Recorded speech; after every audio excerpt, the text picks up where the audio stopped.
ஒரு நாள் வயல்வெளியில் மேய்ந்து கொண்டிருந்த ஒரு கோழி குஞ்சு தன் கூட்டத்திலிருந்து பிரிந்து தொலைந்து போனது.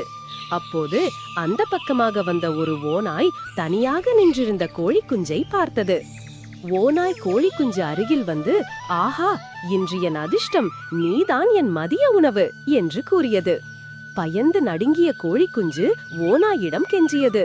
ஐயா ஓநாயே, நீங்கள் என்னை கொன்று சாப்பிடலாம், ஆனால் அதற்கு முன் தயவு செய்து என் கடைசி ஆசையை நிறைவேற்றுவீர்களா என்று கேட்டது. ஓநாய், என்ன ஆசை, சீக்கிரம் சொல் என்றது. நான் இறப்பதற்கு முன் மகிழ்ச்சியாக ஒரு முறை பாட்டு பாட விரும்புகிறேன். அதுதான் என் கடைசி ஆசை. ஆனால் நான் பாடும்போது நீங்கள் மகிழ்ச்சியுடன் நடனமாட வேண்டும் என்றது கோழி குஞ்சு. ஓநாய் இந்த யோசனையில் சிரித்துக் கொண்டது. சரி, பார்க்கலாம், நான் ஆட தயாராக இருக்கிறேன் என்று கூறியது. கோழி குஞ்சு உடனே தன் குரலை உயர்த்தி கோ கோ கோ என்று சத்தமாக கத்த ஆரம்பித்தது. பாட்டு சத்தம் கேட்டு கிராமத்தைச் சேர்ந்த நாய் ஒன்று ஓடி வந்தது.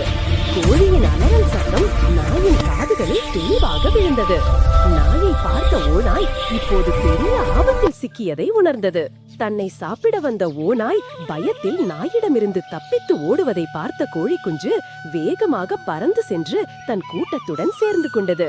ஓநாய் தப்பித்து ஓடும்போது தான் ஏமாற்றப்பட்டதை உணர்ந்து கொண்டது.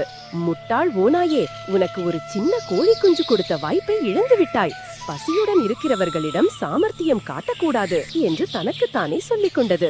இந்த கதையின் நீதி, நமக்கு ஆபத்து வரும்போது பயப்படாமல் சமயோசித புத்தியுடன் சிந்தித்தால் மிகவும் பலமான எதிரிகளிடம் இருந்தும் நாம்